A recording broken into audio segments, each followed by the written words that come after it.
Hello viewers, welcome to Deeps Mathematics 23. So in the video profit and loss and discount kana previous question practice number 2 தான் நம்ம பார்க்க போறோம். ஓகேங்களா? So இன்னைக்கான first question. Sasi purchased a house for 27,75,000 and spent 2,25,000 on its interior decoration. He sold the house to make a profit of 40%. What is the selling price of the house? Sasi ஒரு வீட்டை 27,75,000க்கு வாங்கினார். பின்பு உட்புறங்களை 2,25,000க்கு அழகுபடுத்தி அதை 40% லாபத்திற்கு விற்றார் எனில் அந்த வீட்டின் விற்பனை விலை என்ன? ஸோ ஸ்டார்டிங்கில் அவர் 27,75,000க்கு அந்த வீட்டை வாங்கி 2.25 லட்சத்துக்கு உள்ள இன்டீரியர் டெக்கரேஷன் பண்ணியிருக்கார். அப்படின்னா மொத்தமாக அந்த வீட்டுக்காக அவர் எவ்வளோங்க செலவு பண்ணியிருக்காரு? ஸோ 27.25 லட்சத்தையும் 2.25 லட்சத்தையும் ஆட் பண்ணிக்கலாமா? ஸோ இங்கே ஃபுல்லாக ஜீரோஸ், இங்கே 5 + 5 வந்து 0, இங்கே ஒரு 1 வந்துடுமா? 10 ஆச்சா? சரி, 7 + 1 8 + 2 வந்து 10. சரி, ஓகே. இங்கே 7 + 1 8 + 2 10 ஆச்சு. சரி, அப்போ எவ்வளோ வருது? மொத்தமாக அந்த வீட்டுக்காக அவர் 30 லட்ச ரூபாய் வந்து செலவு பண்ணியிருக்காரு. அந்த 30 லட்சத்தில் 40% ப்ராஃபிட்டோடு வச்சு அவர் விற்றுருக்காராம். அப்போ 30 லேக்ஸ்க்கான 40% என்னன்னு தெரியணும் இல்லையா? ஸோ 30 லேக்ஸ்க்கான 40% தெரியணும்னா 40/100ன்னு போடணுமா? சரி, 2 zeros-க்கு 2 zeros கேன்சல் ஆயிடுச்சு. சரி, இப்போ என்ன பண்ணலாம்? இந்த 3 × 4ங்கிறத மல்டிபிள் பண்ணுங்கள். ஸோ 3 4s என்னதுங்க? 12. 1 2 3 4 5 zeros இருக்குது. 1 2 3 4 5 zeros இருக்குது. ஸோ எவ்வளோ வருது? 30 லேக்ஸில் 40%ங்கிறது பார்த்திங்கன்னா 12 லட்சம். சரிங்களா? ஸோ 12 லட்சம் ப்ராஃபிட் வச்சு அவர் சேல் பண்ணுறாரு. ஓகேங்களா? அப்படி பார்க்கும்போது 30 lakhs + 12 lakhs = எவ்வளோங்க வருது? 42 lakhs வருது. அந்த வீட்டை அவர் 27.25 லட்சத்துக்கு வாங்கி 2.25 லட்சம் செலவு பண்ணுறாரு. அப்போ மொத்தமாக அந்த வீட்டுக்காக 30 லட்சம் செலவு பண்ணி அதில் 40% ப்ராஃபிட் வைக்கிறார். அப்போ 30 லட்சத்தில் 40%ங்கிறது பார்த்திங்கன்னா 12 லட்சம். சரிங்களா? அப்போ மொத்தமாக அவர் எவ்வளோக்கு அதை சேல் பண்ணியிருக்காரு? 42 லட்சத்துக்கு அந்த வீட்டை விற்றுருக்காரு. அப்போ இது எங்கே இருக்குது? ஆப்ஷன் சியில் இருக்குது. ஓகேங்களா? So at the second question, a man had rupees 75 lakhs with him. He spent 48 lakhs and 85,000 to buy a building. How much money is left with him? ஒரு நபர் தன்னிடம் ரூபாய் 75 லட்சம் வைத்துள்ளார். அவர் ஒரு கட்டிடத்தை வாங்குவதற்காக ரூபாய் 48,85,000 செலவு செய்தார் எனில் அவரிடம் எவ்வளவு பணம் மீதி இருக்கும்? ஸோ ஆரம்பத்தில் 75 லட்சம் வந்து அவர் கையில் இருக்குங்க. ஒரு பில்டிங் வாங்குறதுக்காக 48,85,000 வந்து என்ன பண்ணுறாரு? செலவு பண்ணுறாரு. அப்போ மிச்சம் எவ்வளோ இருக்குன்னா சப்ராக்ஷன் மட்டும் தான் பண்ணி பார்க்க போகிறோம். 75 லட்சத்தில் 48,85,000 போச்சுன்னா என்ன அப்படிங்கிறதான் பார்க்க போகிறோம். ஸோ 3 zeros அப்படியே வந்துடும். இங்கே பார்த்தீங்கன்னா 4 9 10 வருங்களா? இங்கே 5 1 அடுத்து இங்கே என்ன பண்ணுவோம்? 6 அடிச்சுட்டு இங்கே 14 போடுவோமா? ஸோ இங்கே 6 2. ஸோ 26,15,000 மீதி அவர் கையில் இருக்குமா? சரிங்களா? ஸோ 26,15,000 அவர் கையில் மீதி இருக்கும். அடுத்து third question. Raman buys a washing machine for rupees 13,500 and sells it at a loss of 12%. What is the selling price of the washing machine? Raman துணி துவைக்கும் இயந்திரத்தை ரூபாய் 13,500க்கு வாங்குகின்றார். இதனை 12% நஷ்டத்திற்கு விற்றார் எனில் துணி துவைக்கும் இயந்திரத்தின் விற்பனை விலை என்ன? ஸோ அவர் வாங்கினது 13,500 அதிலிருந்து 12% நஷ்டத்தில் அவர் விற்றுருக்கார். சரிங்களா? அப்போ அந்த நஷ்டத்தொகை போக அவர் எவ்வளோக்கு அதை விற்றாரு அப்படிங்கிறத நம்ம கண்டுபிடிக்கணும். அப்போ என்ன பண்ணணும்? ஸ்ட்ரைட்டாக 13,500 × 12% போட்டால் எவ்வளோ நஷ்டமாச்சுங்கிற தொகை தெரியும். அந்த தொகையை இதோட சப்ராக்ஷன் பண்ணணும், நமக்கான ஆன்சர் கிடச்சிரும். ஸோ அவர் வந்து எவ்வளோக்குங்க வாங்கியிருந்தார்? 13,500 வாங்கியிருந்தார். அதை 12% லாஸ்க்கு வந்து சேல் பண்ணியிருந்தார் இல்லையா? ஸோ இந்த 2 zeros-க்கு இந்த 2 zeros-ஐ கேன்சல் பண்ணால் 135 × 12 மட்டும் போடணுமா? ஸோ 135 × 12 போட்டால் 5 2s 10, மிச்சம் 1, 2 3s 6 + 1 7, 2 1s 2. ஸோ அதை அப்படியே 1ஆல் மல்டிபிள் பண்ணனால அப்படியே எல்லாத்தையும் எழுதிடலாம். ஸோ நஷ்டம் வந்து எவ்வளோ ஆச்சு? 1,620 ரூபா நஷ்டம். ஸோ இதை என்ன பண்ணணும்? 13,500லேருந்து 1,620 நம்ம கழிக்கணும். 13,500லேருந்து 1,620 சப்ராக்ஷன் பண்ணணும். எவ்வளோக்கு அவங்க சேல் பண்ணியிருக்காரு? 11,880 அவர் அதை சேல்ஸ் பண்ணியிருக்காரு. அவ்வளோதான். 13,500 12% வந்து லாஸ் ஆகுதுன்னா 1,620 ரூபா லாஸ் ஆகுது அவருக்கு. அது இது 2 கூடி சப்ராக்ஷன் பண்ணோன்னா 11,880 ரூபா வந்து கிடைக்குது. அப்போ அவர் எவ்வளோக்கு சேல் பண்ணியிருக்காரு? 11,880க்கு சேல்ஸ் பண்ணியிருக்காரு. So next one, and cupboard is sold at rupees 5225 after allowing a discount of 5%. Find its market price. ஒரு அலமாரி 5% தள்ளுபடியில் 5725க்கு விற்கப்படுகிறது எனில் அதன் குறித்த விலை என்ன? ஏதோ ஒரு ப்ரைஸில் இருந்தது 5% வந்து லெஸ் பண்ணி கொடுத்துருக்காங்கிறத நம்ம எப்படி எடுப்போம்? எக்ஸ் மைனஸ் 5% ஆஃப் எக்ஸ்ன்னு எடுப்போமா? அதுக்கப்புறம் அது எவ்வளோ கொடுத்துருக்காங்க? 5225க்கு கொடுத்துருக்காங்க. சரிங்க, எப்படி பார்த்தாலும் இங்கே என்ன பண்ணுவோம்? பை 100 போடும்போது இங்கே மேலே கீழே 100ஆல் மல்டிபிள் பண்ணுவோம். அப்போ 100x மைனஸ் 5xங்கிறது என்ன கிடைக்கும்? 95xன்னு கிடைக்குமா? அப்போது 5x divided by 100 equal to 5225. இந்த பர்சன்டேஜை விரிச்சு எழுதும்போது by 100 வருங்க. இங்கே எல்சிஎம் எடுக்கும்போது இந்த ப்ரொசீஜர் வந்து நடக்கும். சரியா? அப்போ x equal to 5225 இன்ட்டு இந்த பக்கம் வரும்போது 100 by 95 நமக்கு மாறி வருமா? சரி, 15 is 5, மிச்சம் 4, 9 5s are 45. இங்கே என்ன வரும்? 15 is 5, 0 போட்டு 4 5s are 20, மிச்சம் 2, 5 5s are 25. சரி, இப்போ என்ன பண்ணலாம்? 19 டேபிளால் கேன்சல் பண்ணலாமா? ஸோ என்ன வரும்? 119 is 19, 5 19s are 95 வரும், மிச்சம் 9 வரும், மறுபடியும் 5 19s are 95 வரும். சரி, இப்போ பேலன்ஸ் வந்து எவ்வளோ இருக்குது? 55 into 100 இருக்குது, 5500. அவ்வளோதான். ஸோ இங்கே இருக்குது, ஆப்ஷன் பியில் இருக்குது.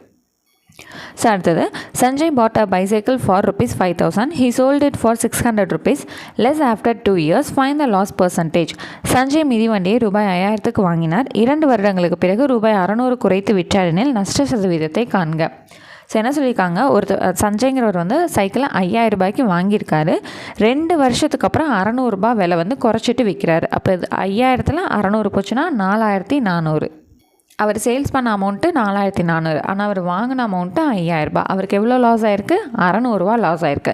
அந்த ₹600 லாஸ் பர்சன்டேஜ் தான் நம்ம கண்டுபிடிச்சி சொல்லணும் இல்லைங்களா? அவர் எவ்வளோக்கு லாஸ் ஆச்சு? அவருக்கு ₹600 லாஸ் ஆச்சு. ஆக்சுவலாக அவர் வந்து எவ்வளோக்கு வாங்கியிருந்தார்? ₹5000 வாங்கியிருந்தார். இதுக்கு பர்சன்டேஜ் வந்து தெரியணும். சரிங்களா? 1 2 3 1 2 3 இது 15 is 5, 12 5s are 60. அவ்வளோதான், ரொம்ப சிம்பிளாக முடிஞ்சிடுச்சா? அப்போ ஈக்குவல்ட்டி எவ்வளோ? லாஸ் பர்சன்டேஜ் வந்து 12%. அவ்வளோதான். ஸோ அடுத்த சம் வந்து பாருங்கள். Mohammed sells a shirt costing ₹300 at 20% loss to Salim. Salim sells it at a profit of 10%. At what price did Salim sell the shirt? Mohammed ₹200 அடக்க விலை கொண்ட சட்டையை 20% நஷ்டத்திற்கு சலீமிற்கு விற்றார். சலீம் அதை 10% லாபத்திற்கு விற்றால் சலீம் என்ன விலைக்கு சட்டையை விற்றார்? ஸோ முகமது வந்து சலீமுக்கு ₹300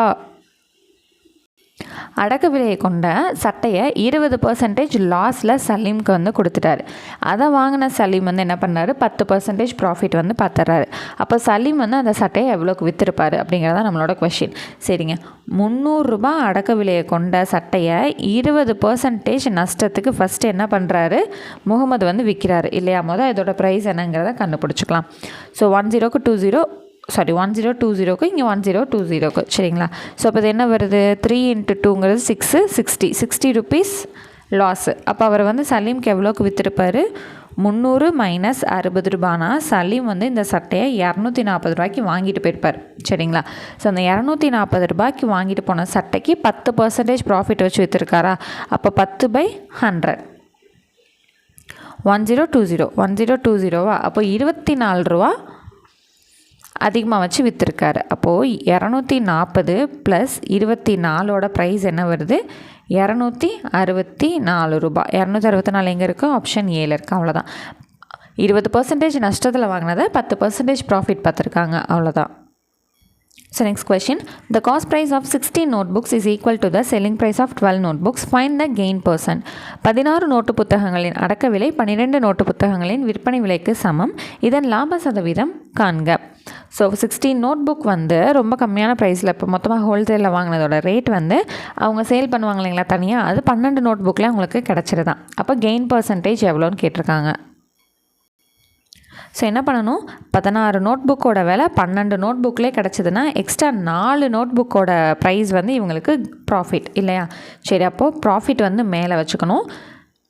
12 நோட் புக்லேயே அவங்களுக்கான அடக்க விலை கிடச்சிருச்சு, அதனால் அதை கீழே வச்சுக்கணும். பர்சன்டேஜ் வேணுங்கிறனால இன்ட்டு 100 வந்து போட்டுறோம். சரிங்களா?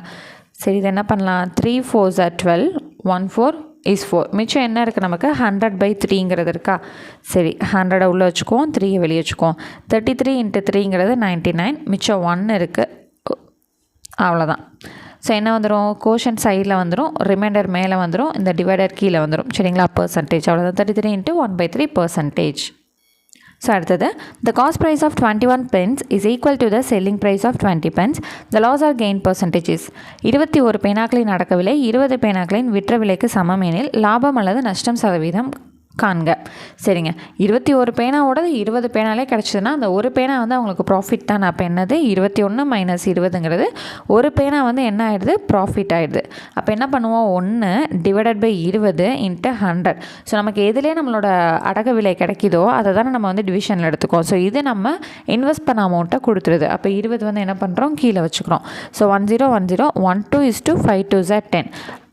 சரி, அப்போ என்ன வருது, 1 × 5ங்கிறது நியூமரேட்டில் 5%. அப்போ 5% அவங்களுக்கு என்ன கிடைக்குது, ப்ராஃபிட் கிடச்சிடுது. ஸோ அடுத்தது, if the cost of 12 articles is equal to the selling price of 10 articles, the profit percent in the transaction is 12 பொருட்களின் வாங்கிய விலைக்கு 10 பொருட்களின் விற்ற விலைக்கு சமம் எனில் இந்த வியாபாரத்தில் கிடைக்கும் லாப சதவீதம் என்ன? ஸோ 12 ஆர்டிக்கிளோட விலை 10 ஆர்டிக்கிள் புக்கில் கிடச்சிடுது அப்படின்னா 2 இது வந்து அவங்களுக்கு லாபம்னு தெரியுது. அப்போ 12 - 10 = 2 ஆர்டிக்கிள் லாபம். அப்போ 2 / எத்தனையிலே நமக்கு அது கிடச்சிருச்சு, 10லேயே கிடச்சிருச்சு. பை 10 × 100. சரிங்க, 10க்கு 10. அப்போ 2 × 10 அப்படிங்கிறது என்ன கிடைக்குது, 20%. ஸோ எவ்வளோ ப்ராஃபிட் கிடைக்குது, 20%. அவ்வளோதான். ஸோ இன்றைக்கான last sum. Cost of 3 pencil and 5 erasers is 34 rupees and cost of 2 pencil and 7 erasers is 30 rupees. Then the cost of a pencil is 3 எழுதுகோள்களும் 5 அழிப்பான்களும் சேர்ந்து விலை 34 ரூபாய். மேலும் 2 எழுதுகோள்களும் 7 அழிப்பான்களும் சேர்ந்து விலை 30 எனில் ஒரு எழுதுகோளின் விலை என்ன? ஸோ எதோட விலை கேட்டிருக்காங்க, பென்சிலோட விலை வந்து கேட்டிருக்காங்க. ஸோ ஃபர்ஸ்ட் வந்து என்ன கொடுத்துருந்தாங்க, 3 pencil and 5 eraser 34 rupees, 2 pencil and 7 eraser 30 rupeesன்னு சொல்லியிருந்தாங்களா. So இதுக்கு ஃபர்ஸ்ட் வந்து பென்சிலோட ரேட்டும் எரேசரோட ரேட்டும் வந்து தனியாக ஃபைண்ட் அவுட் பண்ணால் மட்டும்தான் அவங்க கேட்டால் ஒரு பென்சிலோட ரேட்டை வந்து நம்மளால் சொல்ல முடியும். ஸோ இதை வந்து என்னென்னு வச்சுக்கலாம், ஈக்குவேஷன் நம்பர் 1ன்னு வச்சுக்கலாம், இது ஈக்குவேஷன் நம்பர் 2ன்னு வச்சுக்கலாம். சரிங்களா. ஸோ இப்போ நான் என்ன பண்ண போகிறேன்னா, ஈக்குவேஷன் நம்பர் 1 2ஆல் மல்டிபிள் பண்ணுறேன் அப்படின்னா இது ஃபுல்லாக 2ஆல் மல்டிபிள் பண்ண போகிறேன். 6x + 10y = என்ன கிடைக்கும், 68. சரிங்களா. ஸோ ஈக்குவேஷன் நம்பர் 2வை 3ஆல் மல்டிபிள் பண்ண போகிறேன். இதை ஃபுல்லாக 3ஆல் மல்டிபிள் பண்ணுறேன். அப்போ 6x + 21y = 90 அப்படின்னு இருக்கும். ஸோ இந்த ஈக்குவேஷன் 1ஐயும் 2வையும் சப்ராக்ஷன் பண்ணுறேன். ஸோ இது ஃபுல்லாக என்ன ஆயிரும், அடி ஆயிரும். ஸோ 21ல் 10 போச்சுன்னா 11y, முன்னாடி ஒரு மைனஸ், ஏன்னா 21 பக்கத்தில் தான் மைனஸ் இருக்குது. = 90ல் 68 போச்சு அப்படின்னா 22 கிடைக்கும், முன்னாடி ஒரு மைனஸ், ஏன்னா 90க்கு முன்னாடி தான் மைனஸ் இருக்குது. ஸோ இப்போ இந்த மைனஸும் கேன்சல் பண்ணிடலாம். y = 22/11 போட்டால் y = என்ன கிடைக்கும், 2 கிடைக்கும். ஒரு எரேசரோட வேல்யூ 2ன்னு கிடச்சிருச்சு. இந்த கிடைச்ச 2வை என்ன பண்ணலாம், y = 2 in ஈக்குவேஷன் நம்பர் 1ல் நான் சப்ஸ்டியூட் பண்ண போகிறேன். ஈக்குவேஷன் நம்பர் 1 என்னது, 3x 5y = 34. சரி, 3x + இந்த 5 × 2 தான் நான் சப்ஸ்டியூட் பண்ண போகிறேன். yக்கு பதிலாக என்ன போட போகிறோம், 2 போட போகிறோம். அப்போ 5 × 2 10 = 34. அப்போ 3x = 34 - 10. இந்த +10 அந்த பக்கம் மாற்றலாமா. அப்போ 3x = 34ல் 10 போச்சுன்னா 24. அப்போ x = இந்த 3 இங்கிட்டு வந்துச்சுன்னா /3. அப்போ x = என்னதுங்க, 1 3 is 3 8 3 is 24. அப்போ ஒரு பென்சிலோட விலை என்னது, 8 ரூபாய். அப்போ அவங்க கேட்ட பென்சிலோட ப்ரைஸ் வந்து 8 rupees. அவ்வளோதாங்க. ஸோ இன்றைக்கான 10 ப்ரீவியஸ் கொஷின் ப்ராக்டிஸ் வந்து முடிச்சிட்டோம். ஸோ நெக்ஸ்ட் கிளாஸில் உங்களை நான் மீட் பண்ணுறேன். தேங்க்யூ.